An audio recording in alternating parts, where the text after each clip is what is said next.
وہاں پہنچ کر طاقت کے مظاہرے کے طور پر گھر گھر کی تلاشی لی اور گرفتاریوں کا سلسلہ شروع کر دیا، اور اس کے ساتھ شہر میں داخل ہو کر مارشال لا کسی کیفیت جاری کر دی۔ اور 19 اپریل کو بیساکھی کا ایک تہوار تھا، جس میں شرکت کرنے کے لیے قریب و جوار کے تمام شہری لوگ امرتسر پہنچے ہوئے تھے۔ چونکہ یہ افراد شہری رہائشی نہیں تھے، اس لیے انہیں مارشال لا کے حکم کے نامے کا علم نہیں تھا۔ جلیانوالہ باغ صرف نام کا ہی باغ تھا، اصل میں یہ تقریباً 6 سے 7 ایکڑ پر مشتمل چاروں طرف سے دیواروں میں محصور ایک قلعہ تھا، جس میں 5 تنگ گلیوں سے ہی جایا جا سکتا تھا۔ یہ تمام واقعات جو ہیں میجر میسی سے ریلیٹڈ ہیں، اس لیے میں آپ لوگوں سے یہ شیئر کرتا جا رہا ہوں۔ تو جب جلیانوالہ باغ میں بیساکھی کے تہوار کا انتظام تھا تو لیکن اس کے ساتھ ہی اس موقع پر سیاسی تقاریر کا سلسلہ بھی جاری تھا، اور بریگیڈیئر ڈائر نے اس مجمع کو سبق سکھانے کا فیصلہ کیا اور ایک مسلح دستے کو تیاری کے ساتھ باغ کی گلی پر تعیناتی کا حکم دیا۔ کیپٹن میسی بھی اس مشین گن دستے کا حصہ تھے، لیکن بریگیڈیئر ڈائر کے ارادے، مسلح دستے کی تیاری اور غیر مسلح لوگوں کا ہجوم دیکھ کر کیپٹن میسی نے فائر کرنے سے معذرت کا اظہار کر لیا اور درخواست کی کہ اس کی جگہ کسی اور کو تعینات کیا جائے۔ میسی کو اسی وقت حراست میں لے لیا گیا اور بذریعہ کورٹ مارشل اس کی تنزلی کر کے لیفٹیننٹ بنا کر انگلینڈ واپس بھیج دیا گیا۔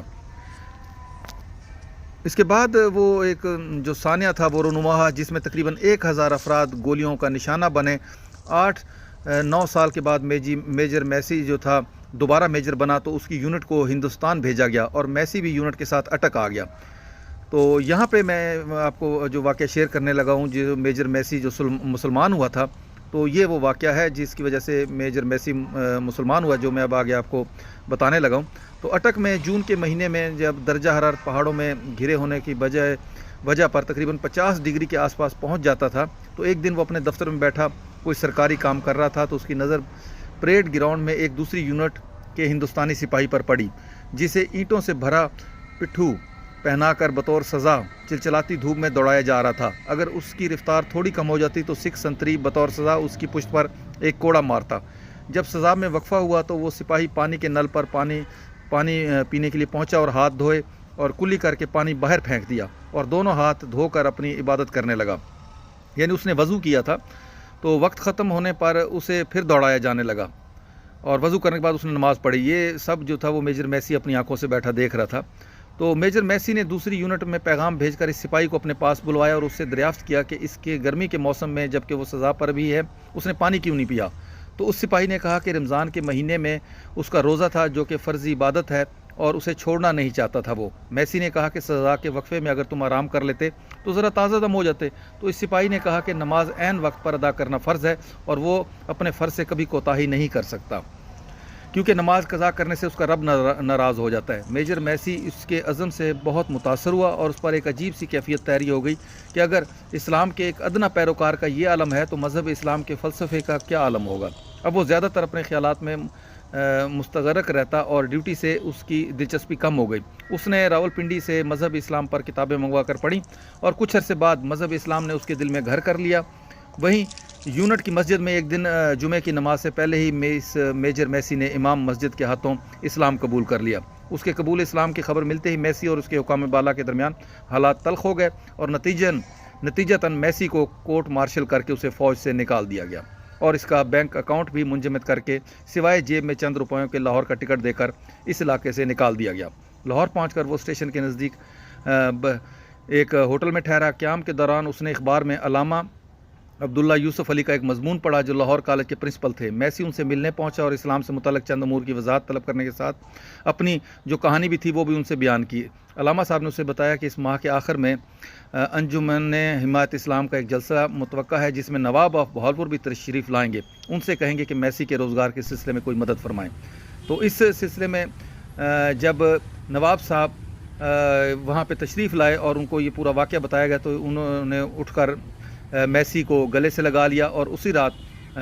سر عبد القادر کے گھر ایک ڈنر کا اہتمام تھا جس میں میسی کو بھی مدعو کیا گیا اور نواب صاحب سے تفصیلی ملاقات کے دوران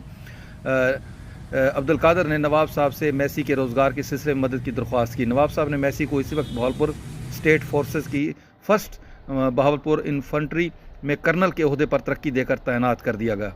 تو اس کے بعد میجر میسی نے تمام معاملات یہاں پہ بہاولپور میں آ کے نواب صاحب کی فوج کے سنبھالے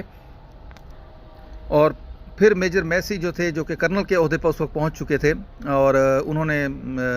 بہت شاندار طریقے سے بہاولپور کی جو ریاست تھی اس کی آرمی کا نظام سنبھالا۔ اس کے بعد نواب صاحب نے میسی کی شادی کا بھی اہتمام کیا اور ایک معزز خاندان کی بیوہ سے ان کی شادی کرا دی تاکہ انہیں خانگی زندگی کا آرام میسر ہو۔ جون 1934 میں کرنل عبد الرحمن میسی چند دن بیمار رہنے کے بعد انتقال کر گئے اور انہیں پوری فوجی اعزاز کے ساتھ یہاں پہ احمد پور شرقیہ میں اس کینچی موڑ والے قبرستان میں اسلامی طریقے کی رسموں کے مطابق دفنایا گیا۔ ناظرین، یہ تھی ٹوٹل سٹوری اس صاحب قبر میجر میسی کی۔ اللہ تعالیٰ سے دعا ہے کہ اللہ تعالیٰ ان کی مغفرت فرمائے۔ اور تمام ناظرین، آج میں نے آپ کو میجر عبد الرحمن میسی کی جو قبر ہے وہ قبر بھی دکھائی، ان کی آخری آرام گاہ دکھائی، احمد پور شرقیہ میں واقع یہ جگہ دکھائی آپ کو، اور اس کے ساتھ ساتھ میجر عبد الرحمن میسی کے ساتھ جو واقعہ منسوب تھا وہ پورا واقعہ بھی آپ کو پیش کیا، آپ کے علم میں لے کے آیا، جن صاحبان کے علم میں نہیں تھا ان کے علم میں لے کے آیا۔ اور اس کے ساتھ ہی ویڈیو کے آخر میں آپ لوگوں سے اتنی ریکویسٹ کروں گا کہ جن صاحبان نے ابھی تک میرا یہ تاریخی مقامات والا جو چینل ہے اس کو سبسکرائب نہیں کیا، برائے مہربانی وہ میرا یہ چینل سبسکرائب کر لیں اور ساتھ کے ساتھ بیل آئیکن کا بٹن بھی پریس کر دیں تاکہ میری آنے والی ویڈیوز جو ہیں آپ تک بر وقت پہنچ سکیں۔ اس کے ساتھ ہی میں اور اگر ویڈیو میری پسند آئی ہے تو اس کو لائک بھی ضرور کریں۔ اس کے ساتھ ہی میں آپ لوگوں سے اجازت چاہوں گا، پھر انشاءاللہ کسی اور تاریخی مقام پہ آپ سے ملاقات ہوگی، تب تک کے لیے اجازت دیں۔ اللہ حافظ، اللہ نگہبان، خدا پا امان، اللہ حافظ۔